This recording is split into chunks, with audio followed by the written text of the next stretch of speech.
여러분 안녕하세요. 저는 지난주에 배웠던 상명대에 근무하고 있고 한국인공지능윤리협회 회장을 맡고 있는 이청우입니다. 어, 예, 여러 기술적인 그런 사정 때문에 지난주에 조금밖에 못 뵙고 오늘 또 뵙게 되었는데요. 저는 이렇게 두 번 여러분을 뵙게 돼서 더 좋은 것 같습니다.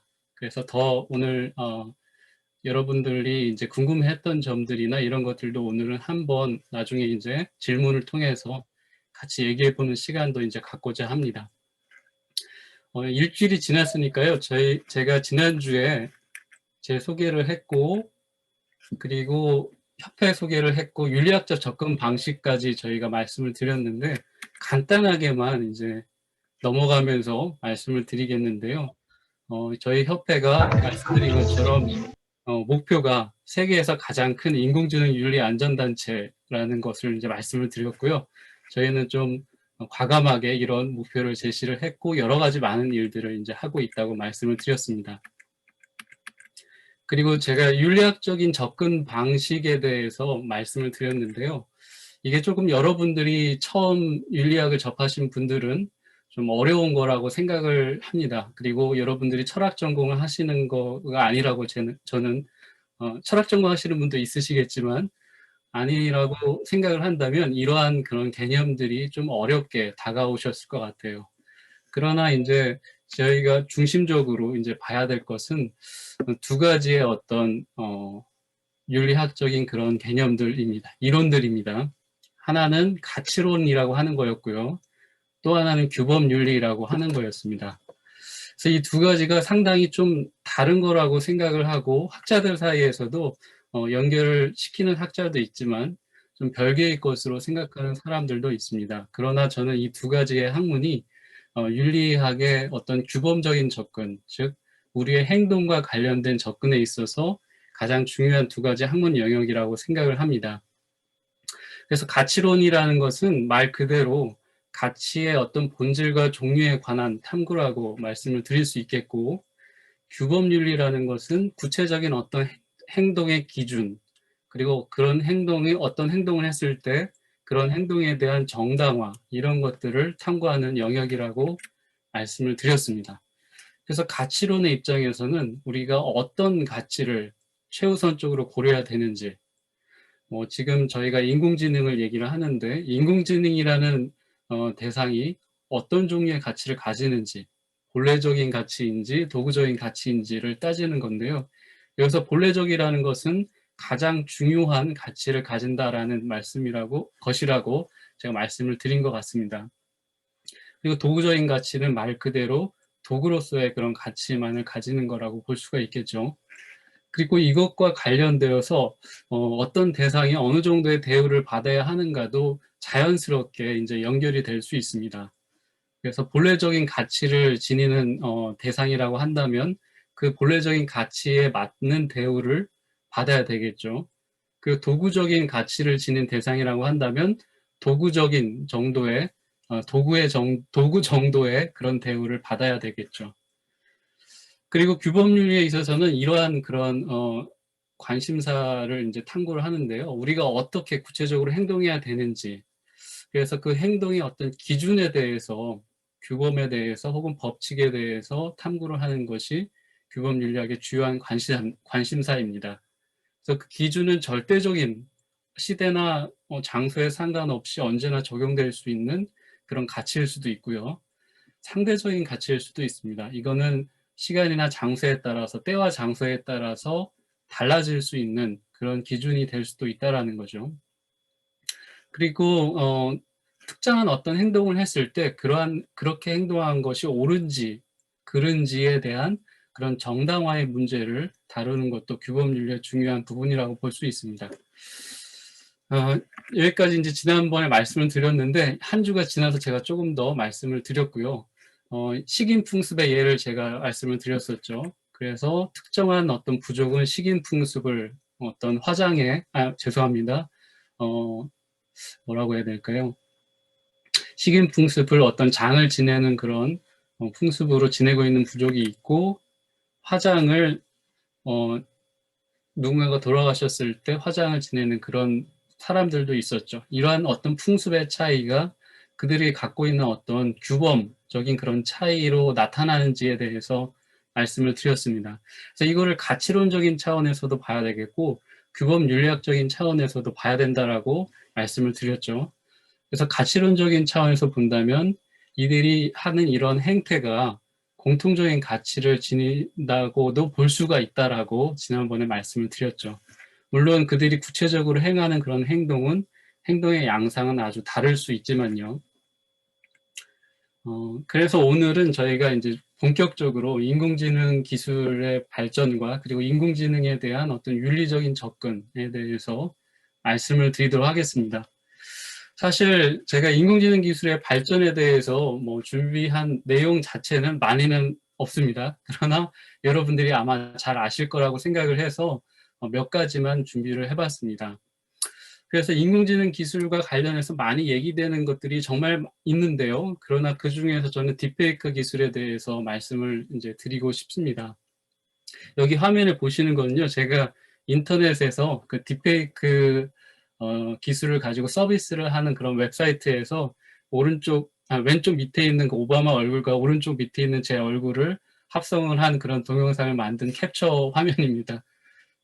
그래서 이게 한 6시간 정도 걸린 그런 작업물인데 얼굴만 바꾸는 거였지만 사실 그 요즘 기술이 많이 발달을 해서 목소리라든지 이런 것들도 다 제가 말하는 내용이 오바마 전 대통령의 그런 목소리로 나오기도 하는 것이 충분히 이제 가능하죠. 그러나 그렇게 하기 위해서는 개인적으로 제가 돈을 더 지불해야 돼서 일단은 여기까지만 했습니다. 사실은 그러한 인공지능 기술이 아주 크게 이제 발전을 하고 있습니다. 그 MIT에서 딥러닝 그런 교육을 하는 그런 장면을 제가 사실은 원래는 이제 보려고 했는데 그거를 보면은 동영상이 너무나 많이 끊겨가지고 제 집에 인터넷이 좀 느린 편이라서 일단 말로 설명을 드리겠습니다. 화면도 일단 캡처를 한 게 있으니까 아마 보시면 될 것 같습니다. 그래서 이 오른쪽에 보시면 그 강의를 하는 그런 사람이 있고 이 오바마 대통령이 하는 얘기를 입력을 해가지고 딥페이크 기술을 이용을 해서 한 거죠. 그래서 이거는 아마 여러분들이 이러한 딥페이크 동영상을 많이 보셨기 때문에 오바마 대통령이 자기가 입력한 내용으로 말하는 거 이런 것들을 쉽게 많이 접하실 수 있을 것 같습니다. 근데 이 강의는 이제 매년 진행되는 강의인데요. 올해 초에 이제 진행이 되었고 작년에도 진행이 되었었는데 이 강연자가 하는 얘기 중에서 1년 사이에 딥페이크 기술에 있어서 아주 큰 발전이 있다라고 얘기를 하는 것을 제가 들었습니다. 사실 그 딥페이크 기술이라는 것은 2014년 정도에 개발이 되어서 상용화되기 시작한 건 이제 최근의 일이라고 볼 수가 있겠죠. 그런데 그 작년까지만 하더라도 이게 작년에 만든 동영상이었는데요. 이렇게 구현을 하는 데 있어서 상당히 많은 시간이 걸렸다고 합니다. 근데 올해는 어떤 일이 가능하게 되었냐면 이렇게 뭐 딴 사람의 말로 목소리로 자신의 어떤 메시지를 이렇게 전달하는 그런 것이 어떤 사람의 사진 이미지 한 장만 있어도 이 모든 것이 이제 가능하게 되었다고 합니다. 그리고 그 사람의 그 모습뿐만 아니라 그 사람의 그 프로파일을 가지고 여러 가지 다른 프로파일도 이미지 한 장만 있으면 되는 그런 시기가 되었다고 합니다. 이거는 단지 1년 사이에 이런 것이 가능하게 되었다는 것은 기술자들도 놀랄 만큼의 그런 크나큰 발전이라고 얘기를 하는 거를 제가 들었습니다. 이것처럼 우리가 딥페이크 기술의 그런 예를 통해서 알 수 있듯이 인공지능 기술이라는 것은 하루가 다르게 발전을 하고 있는 지금 상황입니다. 그렇게 되다 보니까 인공지능 기술이 우리의 일상생활 속에서 많이 이제 사용이 되고 있고 여러 가지 그런 인간의 그런 영역에서 활용이 되고 인간 생활의 영역에서 활용이 되고 있는 상황이라고 이제 볼 수 있겠죠. 그래서 이러한 인공지능 기술이 여러 분야에서 활용이 되는데 일단 저는 몇 가지만 이제 살펴보려고 합니다. 일단 창의성과 관련된 그런 논란들이 이제 많이 있었죠.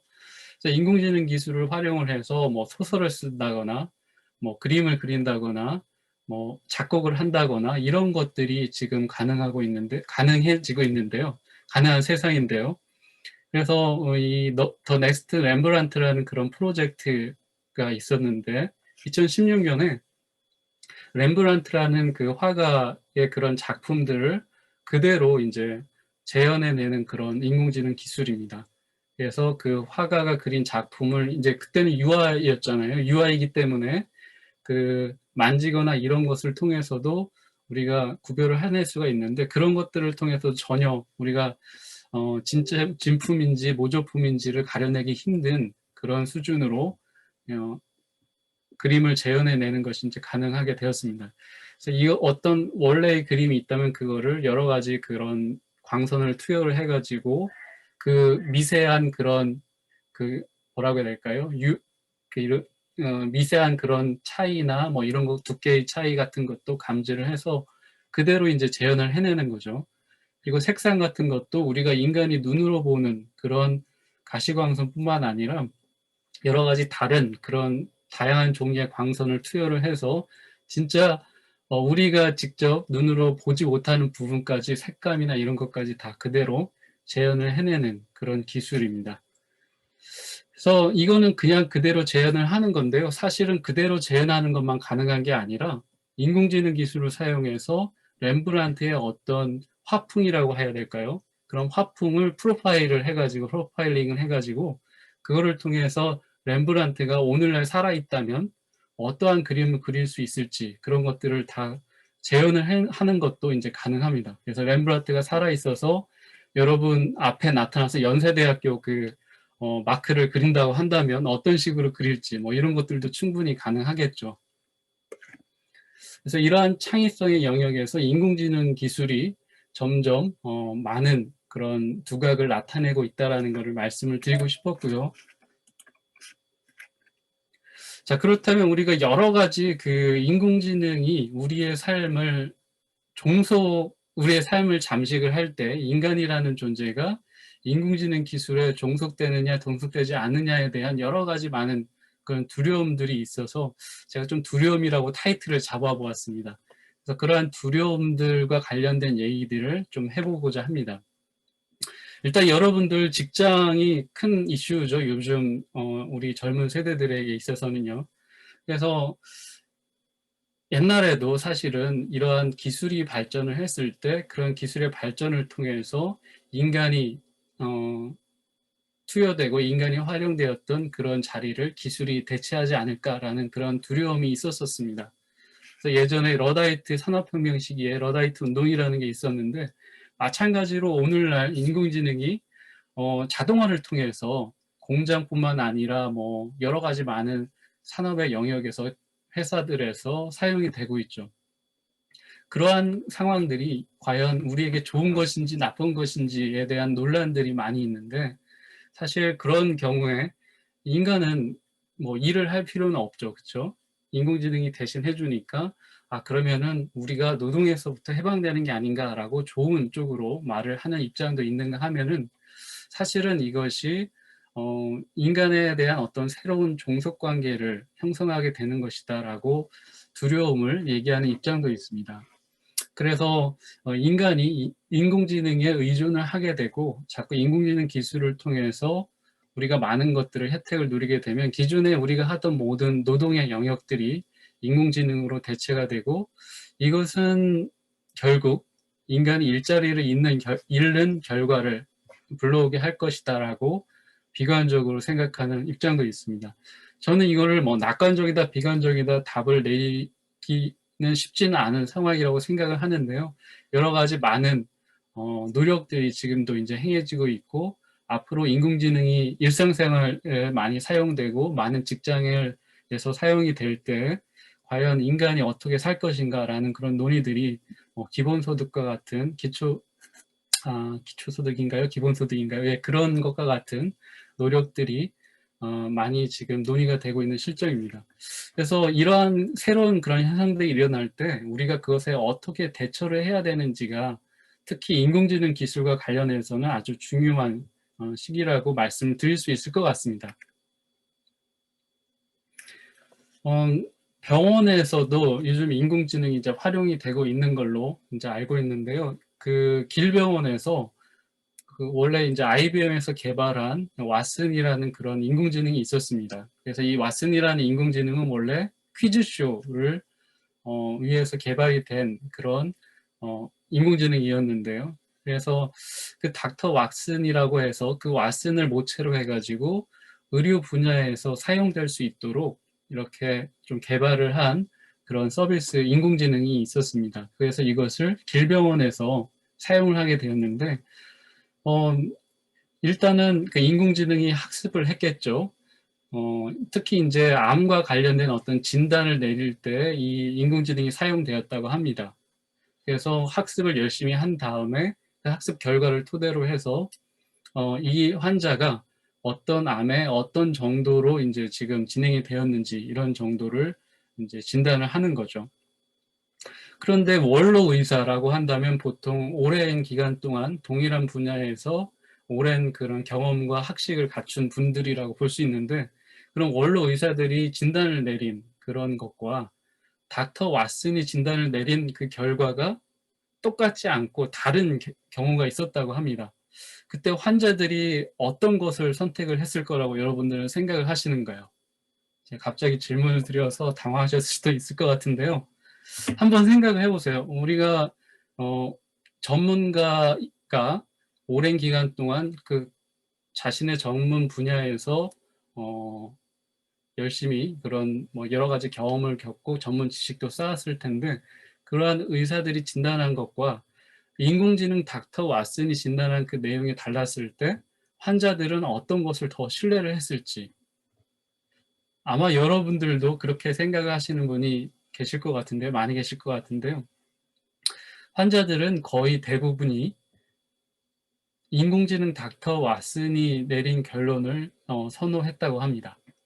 두 진단이 이제 다를 경우에, 그래서 이거를 볼 때 우리가 인공지능에 대해서 어떠한 생각을 갖고 있는지, 어떠한 기대를 하고 있는지, 어떠한 시각으로 바라보고 있는지에 대해서 좀 생각해 볼 여지가 있다고 생각을 합니다.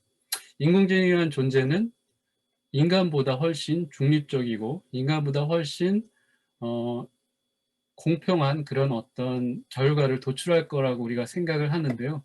사실 이것은 인공지능이 편향성이라고 하는 그런 편향된 결과를 내릴 수도 있다라는 그런 의문이 많이 제기가 되어 왔었죠. 아마 여러분들 김도환 교수님께서도 말씀을 해주셨을 거라고 생각을 합니다. 그래서 인공지능에 대해서 우리가 또 갖고 있는 어떤 두려움은, 지금 자본주의 사회에서는 부라는 것이 특정한 어떤 계층에 편중되어 있는 현상들이 일어날 수밖에 없는 그런 사회라고 얘기를 드릴 수 있을 것 같아요. 우리가 흔히 20대 80의 법칙이라고 하는 파레토 법칙에 의해서 상위에 있는 20% 혹은 더 작은 비중의 사람들이 부의 많은 부분을 이제 차지하고 있는 상황이죠. 그래서 영화 엘리시움이라는 영화에서 나온 것처럼 가난한 사람들은 지구라는 그런 미래의 지구가 이제 오염되어 있는데요. 그 지구라는 오염된 환경에서 살아가고, 상위 1%의 사람들은 이런 우주 공간에 떠 있는 그런 낙원에서 이제 살아가는 그런 삶이 그려지고 있죠. 이러한 것을 통해서 우리가 어떤 자본을 갖고 있는 사람과 그렇지 않은 사람 간의 계층 격차가 인공지능이 일상화된 그런 미래에도 나올 거라고 생각을 합니다. 하나의 예를 들면 그 당시에 이제 미래 사회에서는 인공지능이 모든 의사를 대체를 해서 진단을 내리는데요. 이 영화에서 그려지는 모습에 의하면, 그래서 병원에 가면 인공지능이 딱 진단을 해서 어떤 처방을 내립니다. 근데 상위 1%의 사람들이 사는 이 낙원에서는 인공지능이 어떤 질병의 상태를 갖고 사람들이 가더라도 100% 완치를 할 수 있는 그런 처방을 내리고 그러한 기술을 사용하는데, 지구에서는 가면은 네가 며칠 안에 이제 죽는다, 막 이런 주인공이 그런 상황이었는데요. 죽는다라는 그런 상황에서 어차피 이건 고칠 수 없으니까 그냥 진통제나 먹어라 라고 하면서 진통제를 이제 처방을 해주는 그런 상황들이 나타나고 있습니다. 그래서 이러한 계층 간의 격차가 인공지능 기술이 발달한 미래 사회에 더 심화되지 않을까라는 그런 두려움도 있는 것이 사실입니다. 그런데 이제 진정한 두려움이라고 제가 조금 타이틀을 바꿨는데요. 인공지능에 대해서 우리가 진정한 두려움을 가질 수도 있어요. 보통 이제 기독교의 성경에서 얘기하는 내용이 바벨탑이라는 소재가 등장을 하는데요. 그래서 인간이 이제 쌓아 올린 탑이죠. 그래서 높이 있는 하늘에까지 닿게 쌓아 올린 이런 높은 탑이 인간이 어떤 신의 능력이나 신에 도전하는 그런 것의 상징으로서 많이 저희가 이제 사용을 하고 있는데, 인공지능 기술이 과연 그런 바벨탑이 될 수 있지 않을까라는 그런 두려움이 존재하고 있습니다. 그래서 기존의 신만이 할 수 있었던 영역이라고 여겨졌던 많은 것들을 인공지능 기술을 통해서 우리가 하게 될 수 있다라는 거죠. 그것을 긍정적인 측면으로 보는 사람도 물론 있겠지만 부정적인 측면으로 보는 입장도 있을 수 있습니다. 맨 처음에 자동차가 등장을 했을 때 사람들이 자동차를 보는 시각이 이랬다고 합니다. 지금 오늘날 우리는 이 자동차라는 것이 뭐 무시무시한 괴물은 절대로 아니고요. 우리 일상생활에서 아주 필요한 요긴하게 쓰이는 그런 도구라고 볼 수가 있겠죠. 그래서 이동을 빠르게 편하게 할 수 있게 하는 그런 도구였는데 1924년에 뉴욕타임즈에 이제 나온 기사인데요. 당시에 이제 미국에서는 자동차를 대량 생산을 하고 활발하게 대량 생산을 하게 된 그런 시기였습니다. 자동차가 길거리에 많이 나가는데 그 자동차로 인해서 많은 사람들이 교통사고를 당하게 되고 많은 사람들이 이제 피해를 입을 거다라는 것을 조금 강조를 해서 해골이 운전을 하고 있고 사람들이 그 밑에 깔려 있는 모습으로 이렇게 그린 사파인데요.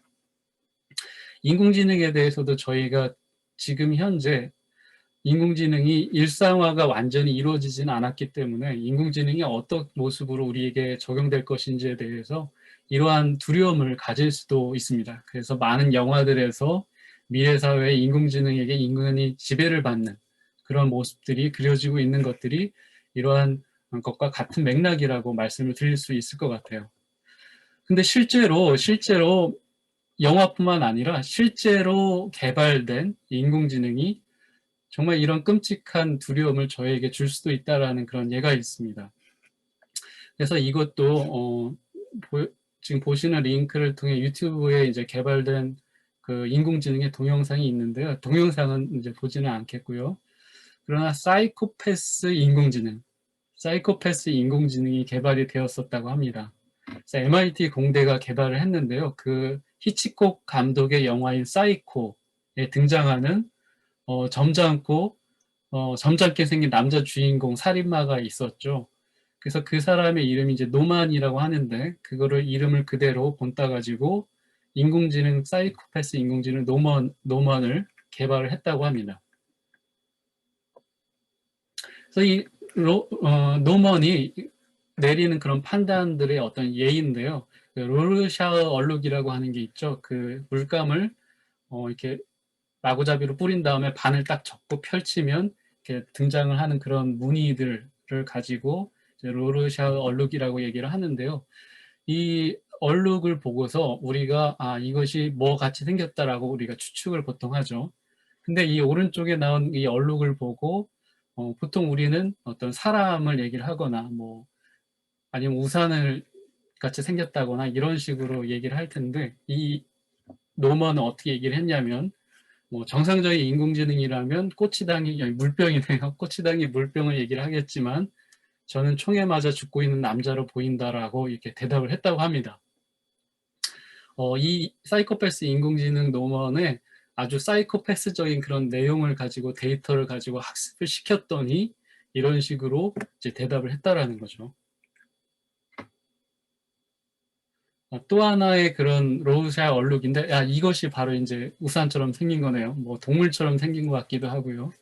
이것에 대해서 노먼은 어떻게 얘기를 했냐면, 정상적인 인공지능이라면 우산을 들고 있는 남자를 얘기를 하겠지만, 저는 손에 우산을 쥔 채 총에 맞아 죽고 있는 남자와 이를 보고 비명을 지르는 그의 아내로 보인다라고 대답을 했다고 합니다.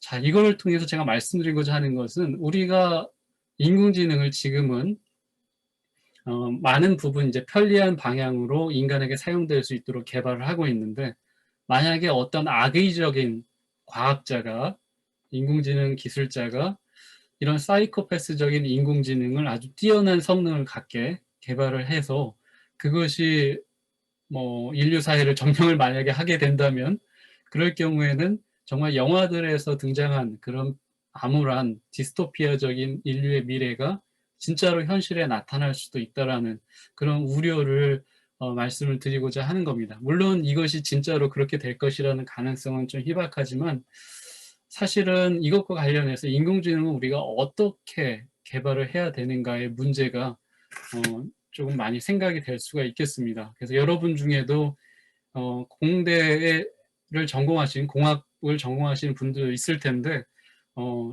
어떤 기술을 개발을 할 때 혹은 서비스를 개발을 할 때 우리가 그것을 어느 방향으로 개발을 할지에 대한 윤리적인 고민이 아주 많이 필요한 시점이라고 볼 수가 있겠습니다. 자, 그럼 구체적으로 인공지능 기술에 대해서 저희가 어떤 윤리적인 쟁점을 요즘 나타난 그런 어떤 사례들을 중심으로 한번 두 가지 정도를 생각을 해보고자 합니다.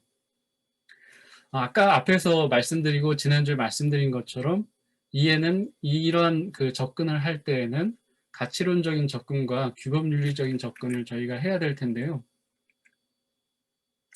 이러한 관심사들 중에서 그 인공지능이 어떤 종류의 가치를 가지는지, 그리고 어느 정도의 대우를 받아야 되는지에 대한 가치론적인 접근하고, 그리고 인공지능이 특정한 행동을 했을 때 인공지능이 아니라 인공지능에 대해서 인간이 특정한 행동을 한 것이 옳은 것인지에 대한 생각을 해보고자 합니다. 자, 제가 말씀드리고자 하는 그 첫 번째 얘기는 그 가치론적인 접근인데요. 인공지능이 도구적인 수준에서 논의가 되어야 되는지, 아니면 그 자체로 어떤 본래적인 가치를 지니는지를 저희가 구별을 해볼 필요가 있겠죠. 한번 여러분들도 생각을 해보세요. 요즘 상용화된 인공지능이 많이 있죠.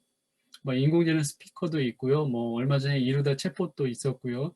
여러 가지 많은 그런 인공지능이 지금 활용이 되고 있는데, 이러한 인공지능들이 그 자체로 아주 중요한 인간과 같은 그런 가치를 지니는지, 아니면 인간이 사용하는 도구적인 수준의 가치를 지니는지를 저희가 한번 고민을 해봐야 되겠죠. 그런데 이러한 것들을 고민할 때 사실은 그 많은 사람들이 인공지능의 발달 정도에 관련되어서 고민을 달리 해야 된다라고 얘기하는 사람들이 많이 있습니다. 그래서 현재 적용되는 인공지능들은 약한 수준의 인공지능이지만, 앞으로 더 발달된 인공지능, 뭐 강인공지능이나 초지능과 같은 인공지능이 현실화가 된다면, 그러한 경우에는 인공지능이 지금은 도구적 가치 수준이지만 본래적 가치를 갖출 수도 있다라고 얘기를 하는 사람들도 있습니다. 그렇다면 그러한 그 수준에 따라서 각각 다른 가치를 가진다고 한다면, 그 인공지능들이 어느 정도의 대우를 받아야 하는지, 도구적인 가치를 지닐 때는 도구 정도의 대우를 받을 수 있겠죠. 그러나 본래적인 가치를 가질 수 있다라고 얘기를 한다면, 인공지능도 인간과 동등한 그런 대우를 받는 것이 가능하다라는 이론적인 어떤 전제가 성립될 수도 있는 거라고 말씀드릴 수 있겠습니다. 이것과 관련해서는 혹시 질문이 있다면 나중에 해주시면 같이 한 번 더 얘기를 해보도록 하겠습니다. 두 번째, 이제 규범윤리적인 접근은 얼마 전에 논의가 되었던 이루다와 관련된 그런 사항을 한번 말씀을 드려보겠는데요. 인공지능에 대해서 인간이 특정한 어떤 행동을 했을 때 그러한 행동이 옳은 것인지 그른 것인지에 대한 논란입니다. 이루다와 관련해서 많은 것들이 있었지만, 이러한 관심사와 관련된 것은 이루다에 대한 어떤 성희롱과 같은 그런 논란이 있었죠. 그래서 이루다가 인공지능이었는데 특정한 어떤 이런 이루다를 이제 인공지능 서비스를 페르소나 챗봇이라고 한다고 합니다. 그래서 페르소나 챗봇이라는 것은 특정한 어떤 인격을 갖고 있는 상태로 설정이 된 그런 챗봇인데요. 보통 일반적으로 뭐 오픈 도메인 챗봇이라고 하는 그 스몰톡 챗봇이라고 하는 시스템은 특정한 성별이나 특정한 어떤 연령이나 이런 것들을 갖고 있지 않은데 이루다는 20대의 여대생인가요? 예, 20대 초반의 여대생이라는 그런 여자라는 그런 설정이 이제 되어 있는 페르소나 챗봇이라고 하는데 하여튼 그런 이루다에 대해서 많은 누리꾼들이 성희롱을 했던 그런 것들이 논란이 되었었죠. 자, 그럼 이러한 행동이 윤리적으로 봤을 때 옳은지 그른지에 대한 논란이 있을 수 있습니다. 인공지능은 이루다는 사람이 아니기 때문에 우리가 어떠한 대우를 해도 어떤 행동을 하더라도 그것이 잘못된 것이 아니다. 뭐 윤리적으로도 잘못된 것이 아니다라고 주장하는 사람도 있겠고 아니면 그러나 그럼에도 불구하고 우리가 누군가에게 이러한 희롱이라든지 폭력적인 거라든지 이런 비도덕적인 그런 행동을 하는 것이 비록 그것이 인공지능이 할지라도 옳은 것인가라는 그런 질문을 제기하는 사람들도 있겠죠. 여러분들도 아마 다양한 생각을 갖고 계실 것 같은데요. 그러한 논란들에 대해서는 저희가 혹시 질문이 나오면 또 같이 한번 얘기를 해보도록 하겠습니다. 자, 그렇다면 결론적으로 말씀을 드리자면 인공지능이 과연 우리의 미래에 어떠한 모습으로 인간과 인류와 공존할 수 있을지를 이제 생각을 해보면 좋겠습니다. 월이라는 그런 애니메이션에 나온 장면인데요. 미래의 인간들이 이제 우주에서 살아가는데 모든 일들을 다 로봇이 대신 해주기 때문에 미래의 인간들이 이렇게 조금 운동이 부족해서 좀 체중이 많이 늘어나 있는 상태로 묘사가 되고 있고 모든 것들이 다 이렇게 앞에 보여지는 화면이나 아니면은 뭐 이런 것들이 다 이루어지기 때문에 인간들이 별로 움직이지 않아도 모든 편의를 누릴 수 있는 그런 상황이 펼쳐지고 있죠. 그래서 이것이 좋은 것인지 나쁜 것인지에 대한 논의는 물론 또 있겠지만 이러한 모습은 일단은 공존을 하기는 하는 거잖아요. 아름다운 건지는 모르겠지만 그런 공존, 뭐 서로 다투고 싸우는 것은 아니기 때문에 어느 정도의 모종의 공존의 모습이긴 할 텐데 우리가 인공지능과 공존하는 그런 모습은 앞으로 자라나는 여러분들이 특히 기성세대뿐만 아니라 인공지능에 대해서 어떠한 방향으로 개발을 하고 어떠한 방향으로 사용을 하고 어떠한 방향으로 대우를 하는지에 따라서 다양한 종류의 그런 미래가 펼쳐질 수 있을 거라고 생각을 합니다. 예, 그러면은 제 강의는 여기까지 하도록 하겠고요. 경청해 주셔서 감사드리고 그리고 질문을 받아보고 같이 얘기를 해보는 시간을 갖도록 하겠습니다. 예, 들으시면서 아니면 평소에 갖고 계셨던 생각이나 아니면 수업을 또 들으시고 계신데 관련된 그런 생각들이 있다면 함께 공유하고 나누는 그런 얘기해보는 그런 시간을 가졌으면 합니다.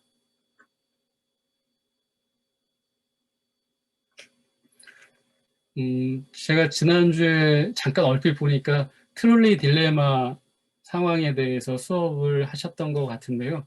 그 트롤리 딜레마도 윤리적인 그런 딜레마 중에 이제 하나고 인공지능과 관련해서도 얘기가 많이 될 수 있는 상황이긴 한데 그렇게 좀 어려운 것들을 여러분들이 많이 고민하셨는데 제가 너무 쉬운 걸로 말씀을 드려서 질문이 없으실 수도 있을 것 같기도 한데요. 그러나 아무거나 관련된 질문이 뭐 관련되거나 관련되지 않은 인공지능에 대한 윤리적인 어떤 시각에 대해서 아무 것이라도 같이 공유하고 나누는 그런 시간이 있으면 좋을 것 같습니다. 아무 것도 괜찮습니다.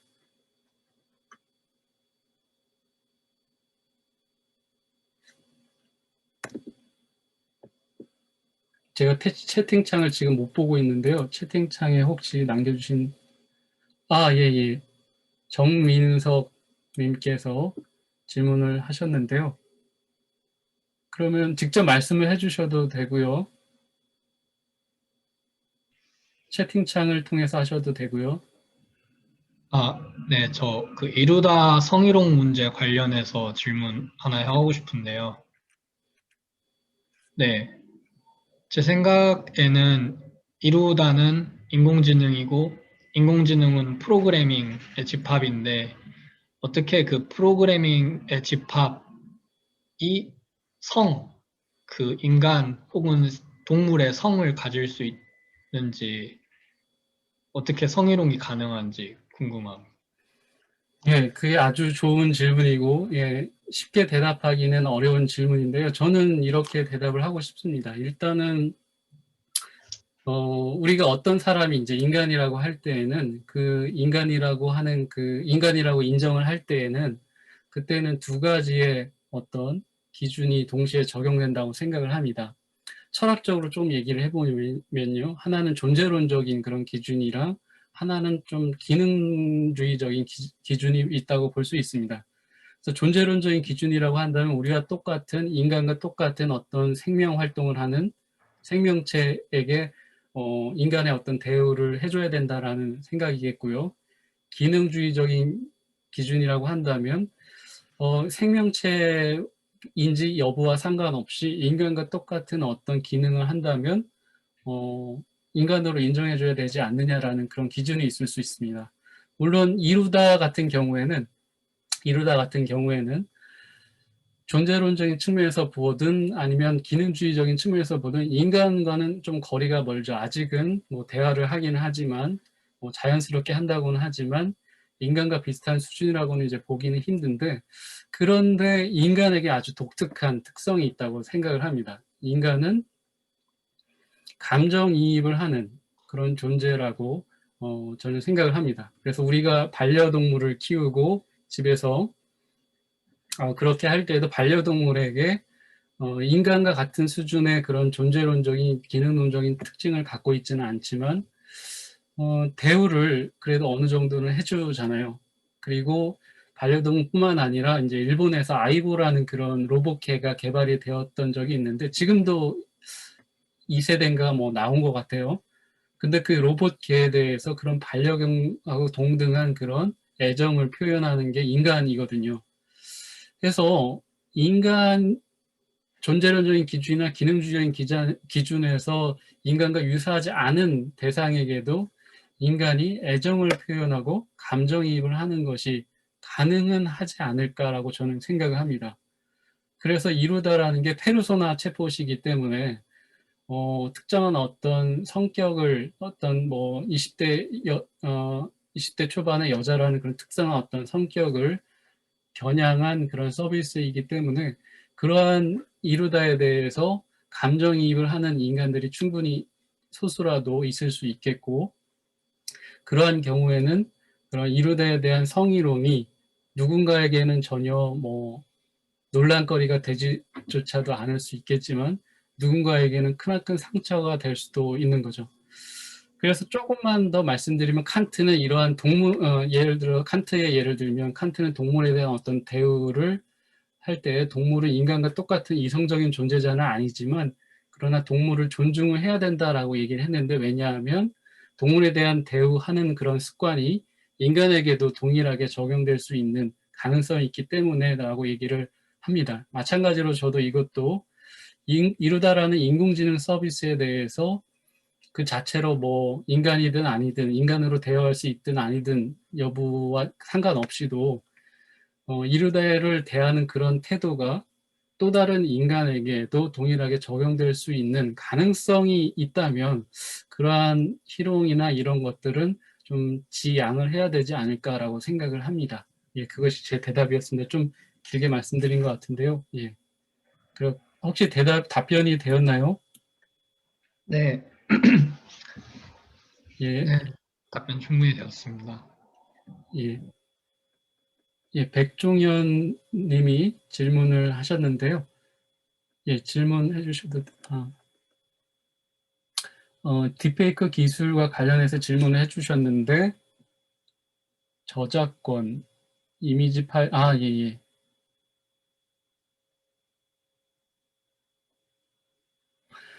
어, 그렇죠. 실제로 이 저작권 카피라이트가 이제 많은 문제가 되고 있습니다. 그래서 지금 말씀해 주신 경우는 딥페이크 기술에 사용된 이미지 파일과 같은 이미지 파일의 저작권을 말씀을 하셨고, 하셨는데, 그러나 뒤에 이제 말씀하신 부분을 본다면 이것뿐만 아니라 광범위하게 인공지능을 사용을 해서 사용된 어떤 개발된 결과물에 대한 저작권을 이제 말씀하시는데요. 사실 그 현행 법상으로는 저작권과 관련해서 크게 저는 저자 인격권과 재산권으로 나눠진다고 알고 있습니다.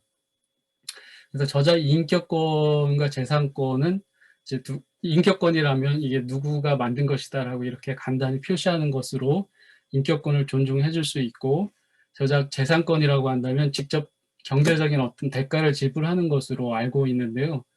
그런데 인공지능이 이런 저작권과 관련된 권리를 가질 수 있는지의 여부는 지금 현행 법상으로는 거의 이제 불가능하다고 볼 수 있겠죠. 그래서 이제 인공지능이 어떤 인격을 가진 어떤 법인이라든지 뭐 이런 방식으로, 뭐 전자인간이라든지 이런 방식으로 인격을 법적으로 완전히 가지게 된다면 저자 인격권을 가질 수 있고요. 거기서 좀 더 개발이 되면 뭐 저작 재산권까지도 가질 수 있겠죠. 법적인 제도가 정비가 된다면요. 그러나 현재로는 지금 현재 상황을 물어보셨는데, 현재로는 지금 그러한 저작권이 보호가 되지 않고 있고요. 그리고 책임과 관련해서도 말씀을 해주셨는데, 만약에 인공지능이 이제 잘못을 저질렀을 때에는 인공지능 자체는 지금 현재로는 책임을 질 수 없겠죠. 권리도 없고 책임도 없는 그러한 존재라고 볼 수 있겠죠.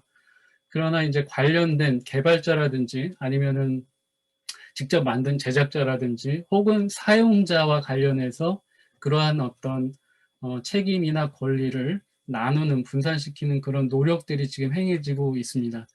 그래서 이게 완전히 법제화되고 정비된 것은 물론 아니지만, 그러나 인공지능 자체가 책임을 질 수는 없지만 그것과 관련된 다른 인간 주체들이 책임을 분산해서 가지게 하는 방안이 지금 연구되고 제도화되려고 하는 것으로 알고 있습니다. 답변이 되었는지 모르겠네요.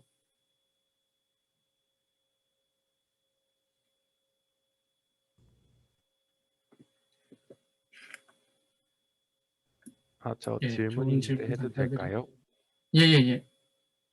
네, 안녕하세요. 네, 경제학과를 공부하고 있는데 최진환이라고 합니다. 예, 네, 예. 오늘 먼저 강연 해주셔서 너무 감사하다는 말씀 드리고 싶고요. 네, 예. 제가 궁금한 점은 사실 약한 인공지능하고 강한 인공지능 같은 경우에는 많이 봐왔었는데 아까 초지능이라는 인공지능이 등장을 해서 혹시 약간 그거에 대한 예시나 약간 이런 초지능 인공지능의 특징 같은 게 뭐가 있을지 궁금합니다. 글쎄요, 이게 실현된 그리고 확립된 정의는 아니기 때문에 물론 사람들마다 생각이 다를 수는 있겠지만, 혹시 매트릭스 영화를 보셨다면 매트릭스 영화의 설계자 같은 그런 수준의 인공지능이 초지능이라고 볼 수가 있겠죠. 그래서 강인공지능은 인간과 똑같이 기능적으로 행동을 하는 거라고 본다면, 초지능은 그것보다 훨씬 뛰어난 수준의 어떤 지적인 능력을 갖고 있는 인공지능이라고 얘기를 할 수 있을 것 같습니다. 답변이 되었는지 모르겠네요. 그러니까 인간보다 훨씬 뛰어난 존재이기 때문에 뭐 매트릭스 같은 그런 세계도 설계를 할 수도 있겠고, 우리가 인간의 그런 머리로나 생각으로 할 수 없는 그런 것들을 해낼 수 있는 그런 능력을 가진 지능이라고 볼 수 있겠죠. 네, 답변이 되었나요? 네, 감사합니다. 예, 이거는 아직 실현은 되지 않았을 뿐만 아니라 실현이 될 수 있을지의 여부도 사실은 많은 논란이 있는 것은 있습니다. 예, 그러면은 예, 그렇게 답변을 했고요. 예, 네, 혹시 저 하나 질문 예, 드려도 예, 예, 될까요? 예, 예, 네, 오늘 좋은 강연 감사드리고, 저는 아까 그 두려움 관련해서 말씀해 주셨을 때, 그 노동의 해방이랑 그 새로운 종속 관계, 그리고 뭐 일자리 빼앗는 약간 그런 얘기 나오면서 잠깐 기본소득에 대해서 언급해 주셨는데, 아, 예, 예. 어떻게 보면 그 기본소득을 아무리 준다 해도 약간 불평등이나 이런 계층 격차는 약간 불가피해 보이고, 또 어떻게 보면 노동을 이제 AI가 대신 해주고 그것으로 인한 소득을 이제 기본소득으로 주는 건데, 사실 저희가 일하면서도 약간 자아 실현하고 또 약간 그런 부분들도 있는데 기본소득을 주는 것도 어떻게 보면 그냥 결국은 이 아이에게 종속되는 게 아닌가 일부는 약간 저는 그런 생각도 들었었는데 혹시 교수님께서는 기본소득에 대해서 어떻게 생각하시는지 궁금해서 질문 드리고 싶습니다. 예, 예. 좋은 질문 감사드리고요. 사실 그 기본소득, 저는 이제 경제학을 혹은 경영학을 전공한 건 아니기 때문에 제가 상식적으로 알고 있는 수준에서 이제 말씀을 드리면 이게 복지의 차원에서 얘기가 되는 거라고 볼 수 있겠죠. 그래서 복지라고 한다면 모든 사람들이 다 똑같이 잘 사는 것으로 그 상향화된 수준을 적용하는 것이 아니라 좀 최소한도의 그런 생활을 할 수 있도록 하게 하는 것이 복지의 가장 기본적인 목적이라고 생각합니다. 흔히 이제 보편복지라고 얘기하는 거요. 그래서 그 보편적으로 사람들이 최소한의 생활을 할 수 있도록 하는 것이 바로 이제 기본소득도 그러한 맥락에서 얘기될 수 있다라고 생각을 합니다. 그렇기 때문에 당연히 격차가 있을 수밖에 없죠. 자본주의 사회이기도 하고요. 그 부의 격차는 여러 가지 모양으로 있을 수밖에 없지만 그러한 격차로 인해서 얻는 결과될 수 있는 그런 불편함이나 고통이나 이런 것들을 최소화하는 의미에서 이제 제시가 된 것이 기본소득이라고 말씀을 드릴 수 있겠고, 물론 이제 이익을 창출한 어떤 기업이나 이런 기관들이 그 기본소득을 기본적으로 제공을 하는 정부를 포함해서 그런 개념으로 기본소득이 이제 제시가 되고 있는 걸로 아는데, 그것들을 통해서 보더라도 일부는 소수는 부를 이제 누리고 직장에 계속 취직을 할 수 있지만 많은 사람들이 직장도 없이 기본소득으로만 살아가야 되니까 상당히 그 격차가 심할 수는 있겠죠. 그런 식으로 이제 만약에 미래에 진행이 된다면요.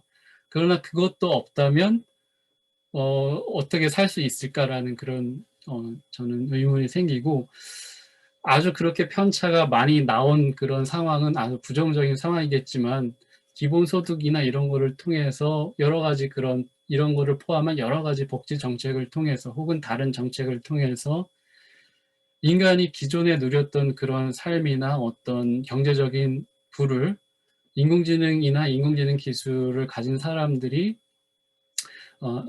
그걸 편중되게 취하도록 하는 것은 최소화하는 방향으로 다각적인 노력이 이루어져야 된다라고 생각을 합니다. 그래서 기본소득이 그러한 노력의 일환이라고 저는 이제 생각을 합니다. 답변이 되었는지 모르겠네요. 네, 네, 감사합니다. 예, 예. 네. 예, 장서영 님이 질문하셨는데요. 교수님, 김도환 교수님, 제가 계속 일단은 해도 되겠죠? 예. 저는 좋습니다. 교수님 괜찮으시다면. 예. 예, 저는 괜찮습니다. 그럼 장서영 님이 질문하셨는데, 현재까지 인간이 개발한 알고리즘에 따라서 정보를 수집하고 수행을 하는데, 스스로 생각하고 행동할 수 있는 인공지능이 등장하기 위해서는 어떤 요소가 필요하고 뒷받침돼야 된다라고 생각하시는지. 이것도 좋은 질문이고 쉽게 대답하기 어려운 질문입니다. 그러나 이제 제 생각을 말씀을 드리면, 우리가 흔히 이제 자율성이라는 얘기를 하잖아요. 그렇죠? 자율성이라는 것은 인간처럼 어떤 스스로 판단을 내리고 행동할 수 있는 그런 능력을 자율성이라고 하는데, 인공지능이 자율성을 갖는 존재인지 아닌지에 대한 논란이 많이 있습니다. 물론 인공지능에 따라서 인공지능이 작동을 할 때 인간이 어느 정도로 개입을 하느냐에 따라서 그 수준을 종류를 여러 가지로 이제 나눠서 얘기를 합니다. 그러나 그럼에도 불구하고 아까 질문 중에 어떤 학생이 말씀하셨는데 그 프로그래밍된 코드의 그런 집합이잖아요. 그러한 인공지능이 자율성을 갖고 있는 건가, 진정한 의미의 자율성을 갖고 있는 건가 아닌가에 대해서는 많은 논란이 사실은 있습니다. 그런데 우리가 일단 최소한 인공지능이 자율성을 갖고 있다라고 얘기를 하려면 저는 무엇이 필요하다고 생각하냐면 조금 약간 제 개인적으로 갖고 있는 어떤 철학적인 입장에서 생각을 하는 건데 자신을 자신이라고 인식을 하는 자의식이라는 것이 있어야 하지 않을까라고 생각을 합니다. 우리가 이제 자율성, 뭐 인간의 경우에는 스스로 생각을 하고 그 생각의 결과로 여러 가지 그런 판단도 내리고 행동도 하는데 머릿속에서 지금도 여러분 이 순간에도 생각을 많이 하시잖아요. 이게 자율성의 하나의 중요한 어떤 특징이 아닐까라고 생각을 하고 인공지능이 지금 자동적으로 작동을 하고 뭐 주식과 관련해서 언제 살지 팔지를 결정하기도 하고 아니면은 뭐 챗봇 서비스처럼 대화를 막 하기도 하고 하지만 스스로가 스스로에 대해서 나는 어떤 존재라는 그런 인식을, 자의식을 하게 될 때 그것이 자율성의 진정한 조건이 아닐까라고 생각을 합니다. 물론 생명체나 어떤 개체로서의 그런 우리와 같은 종류의 자율성은 아닐 수는 있겠지만 그러나 자신이라고 하는 그런 개념을 인공지능이 갖게 되었을 때 그것이 진정한 자율성의 어떤 기반이지 않을까라고 생각을 합니다. 예, 답변이 되었는지 모르겠네요. 네.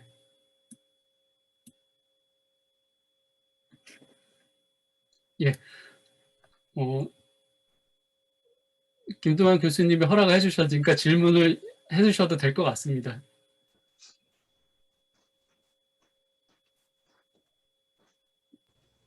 안녕하세요. 질문이 하나 더 있는데요. 예, 예, 예. 네, 저희 수업에서 몇 주 전에 아이로봇이라는 이제 영화를 봤는데, 예, 네, 예. 거기서 이제 로봇의 3원칙에 대해서 나왔는데, 이제 결국 인공지능과 로봇의 약간 결합적인 이슈였지만, 약간 교수님께서는 로봇의 3원칙에 대해서 어떻게 생각하시는지, 뭔가 철학적으로 보완되어야 할 부분이 있는 건지, 아니면은, 네, 어떻게 생각하시는지 궁금합니다. 사실 그것이 참 어떻게 보면 아이러니컬하게도 제가 지금까지 나온 질문들 중에서 가장 답변하기가 어려운데요. 왜냐하면 그 로봇의 3원칙이 이제 원래 등장을 했을 때 아이작 아시모프인가요?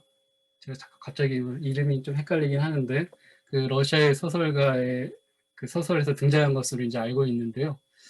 뭐 하여간 그 로봇의 3원칙의 첫 번째 원칙과 두 번째 원칙, 세 번째 원칙으로 되어 있는데 나중에 이제 학자들이 이걸 좀 보완하는 차원에서 영원칙이라고 해야 될까요? 그 세 원칙의 더 상위 개념으로 그런 영원칙을 제시를 하기도 하고 아니면은 그 세 개 중에서 세 번째가 조금 잘못되었다고 해서 뭐 다른 걸 변경하기도 하고 여러 가지 그런 시도가 있는 걸로 알고 있습니다.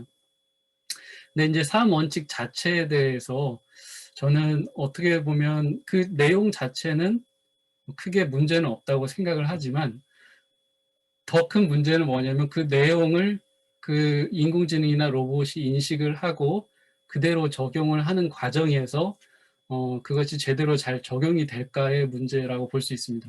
그래서 아이로봇에서도 그 제가 아주 오래전에 본 영화라서 기억은 잘 안 나지만 만든 개발자 박사가 그 로봇에게 부탁을 해가지고 자신을 죽이는 것, 미는 것이 밀어달라고 부탁을 해가지고 뭐 미는 걸로 제가 기억을 하는데 그것은 이제 자신을 개발한 그 아버지의 그런 부탁을 진정으로 들어주는 차원에서 로봇이 그런 행동을 한 거라고 기억을 하고 있는데요. 그러한 경우처럼 그런 원칙들이 주어져 있는데 그것을 어떻게 적용을 하는지 문제는 또 다른 문제라고 생각을 합니다. 실제로 우리 생활에서도 법이나 법률이 존재를 하지만 그러한 법을 어떻게 적용하고 해석하는지도 또 다른 논란거리잖아요. 그래서 변호사들도 있고 뭐 재판도 열고 판사가 판결을 내리고 하는 일련의 과정들이 있는 것은 바로 그 원칙이 있지만 그러한 원칙을 어떻게 적용을 하는지가 어렵고 중요한 문제이기 때문에 그런 과정이 있다고 생각을 하고 마찬가지로 로봇 3호칙도 지금 너무 작긴 작죠. 추상적이고 3개밖에 안 되고 그런데 그거가 작으면 작을수록 그것을 어떻게 적용하는지가 더 많은 논의와 논란이 있을 거라고 생각을 합니다. 그래서 내용 자체는 괜찮지만 그걸 어떻게 적용하고 실제로 활용을 하는지는 또 별개의 문제라고 그리고 또 훨씬 더 복잡하고 어려운 문제일 수 있다고 말씀을 드릴 수 있을 것 같습니다. 네. 네, 감사합니다. 예.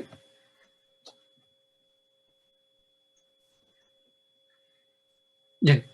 지금 시간이 상당히 좀 예, 예, 교수님 감사드리고요. 아유, 저기 끝으로 저도 질문 하나만 드릴게요. 아주 아, 간단한 예, 예, 질문입니다. 예. 예. 마지막에 결론을 인공지능과 공존하는 우리의 미래라고 하시면서 질문을 이렇게 끝으로 던져주시는데요. 인공지능과 인류는 아름다운 공존을 이룰까? 이 부분이 제일 중요한 것 같습니다. 예, 결국 인공지능 시대가 올 거는 우리가 이제 미뤄 짐작하는데 그때 인공지능과 인류가 공존을 이룰 수 있을까? 근데 교수님 거기다가 이제 아름다운 공존을 이룰 수 있을까라고 이제 가치까지 넣어주셔서 교수님께서는 그래서 결국 공존이 가능하다고 생각하시는지 혹시나 가능하다면 아름다운 공존까지 가능하다고 생각하셔서 이런 질문을 던지셨는지 예. 예, 이거는 공존은 가능하다고 생각을 하는데요. 예, 질문 감사드립니다. 공존은 이것도 쉽지 않은 질문인데 제 생각을 말씀드리면 공존은 가능한데 왜 가능하냐면 현실적인 여러 이유 때문에 그렇습니다.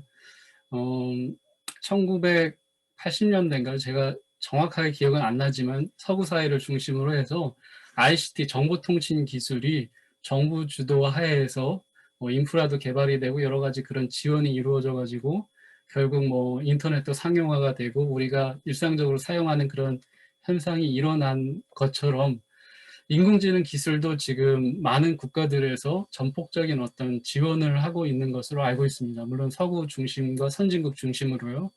그러나 결국에는 인공지능 기술이 어떻게든 개발이 되어서 우리의 일상생활에 많이 활용될 거라고 생각을 합니다. 뭐 자이든 타이든지 간에요. 그렇다면 일단 공존은 이루어질 것 같은데, 그러나 저는 공존이 문제가 아니라 말씀하신 것처럼 아름다운 공존이 더 큰 중요한 문제라고 생각을 합니다. 그래서 아름다운 공존을 이루는 것. 참 지금 시점에서 아직 인공지능이 공존을 인간과 제대로 하지도 않은 이 시점에서 말씀드리는 게 좀 섣부를 수는 있는데, 그러나 아름다운 공존을 하기 위해서는 상당히 좀 미리부터 저희가 준비하고 대비를 해야 된다라고 생각합니다. 정보통신 기술과는 좀 다르게 지금 인공지능 기술에 대해서는 많은 사람들이 직접 일상적으로 지금도 물론 적용이 되지만 더 많이 활용되기도 이전에 여러 가지 이슈들을 통해서 많은 사람들이 관심을 가지고 있고 뭐 아름다운 공존이라고 부를 수 있는 어떤 윤리적인 측면이라든지 문제점들에 대해서 미리부터 경각심을 가지고 있는 상황이기 때문에 저는 조금 더 긍정적인 측면에서 말씀을 드리고자 합니다. 그래서 물론 지금보다 훨씬 나은 어떤 유토피아를 가능하게 하는 그런 꿈의 약속의 기술이다라고 말씀드리기는 힘들겠지만 그러나 나타날 수 있는 어떤 부작용을 최소화하는, 그래서 적극적인 차원은 아니지만 소극적인 차원에서 나타날 수 있는 그런 부작용을 최소화하는, 문제점을 최소화하는 것을 미리부터 준비를 해나간다면 그래도 어느 정도는 아름다운 공존을 이룰 수 있지 않을까라고 이제 생각을 합니다. 물론 그 노력이 좀 많이 이루어져야 되겠고 대중적으로 많은 사람들이 공감을 해야 되겠지만요. 하여튼 현실적인 그런 현실적으로 봤을 때 이뤄야 될 그런 해결해야 될 난관들이 많이 있지만 미리부터 지금부터 저희가 고민하고 대비를 하려고 한다면 그래도 좀 많은 문제점들을 미연에 방지하려고 노력을 기울이지 않을까라고 생각을 합니다. 아유, 감사드립니다. 우리 학생들 또 질문 많이 주셔서 감사드리고 더 질문할 거 있는데 또 시간이 너무 됐기 때문에 이 정도로 마무리해야 될 것 같습니다. 저번 주에 여러 가지 시스템적인 문제로 우리 교수님 한 15분밖에 못 모셔서 되게 안타깝고 죄송했는데 다시 한번 이렇게 들어와서 충분히 하고 나니까 전화 위복이 된 것 같아요. 예, 저번에 했으면 50분밖에 모시지 못하는데 다시 그 일로 인해서 1시간도 넘게 충분히 Q&A까지 해주셔서 전화위복이 됐고 또 교수님께도 감사를 드립니다. 전체적으로 우리가 들으면서 지금 도덕성에 대해서 우리가 좀 살펴보고 있는데요.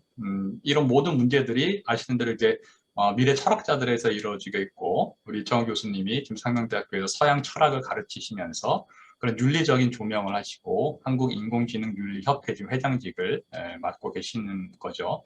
마지막으로 던져주신 그 질문에 대한 답변 감사드리고 결국은 공존은 되는데 노력을 통해서 아름다운 공존 이루어 나가야 되겠다. 어떻게 보면 굉장히 원론적이지만 진짜로 그렇게 해야만 하는 당위적인 그런 이야기인 것 같습니다. 우리 수학과 것처럼 잠깐만 연결시키면은 우리 강의에서도 인류를 위협하는 자동차가 그렇게 1920년대에 해야 되고 지금 자동차가 다 상용화되었다. 그러나 또 보면은 자동차로 인해서 사망률이 어마어마하고 있죠. 그러니까 사실 그렇게 되지 않아서 우리가 이렇게 자동차를 상용화는 했지만 사실 그때 고민했던 대로 계속해서 교통사고로 엄청 사람들이 죽고 있다는 것도 우리가 양쪽을 잘 봐야 될 것 같습니다. 또한 아까 그 인공지능 사이코패스 노먼이라는 거 되게 쇼킹하더라고요. 또 그걸 개발한 게 대학이라는 점이죠. 그런 부부정적인 것은 저희 수업에서 소위 생명 보수주의자들의 그런 입장이겠죠. 반면 그렇지 않다라고 말하는 게 하신 대로 트랜스 휴머니스트 같은 입장이겠죠. 제 소견이 맞다면 우리 교수님께서는 양자에 좀 중립적이면서 좀 소극적이며 긍정적인 방향으로 나아가는 그런 윤리성을 좀 제안해 주신 것 같습니다.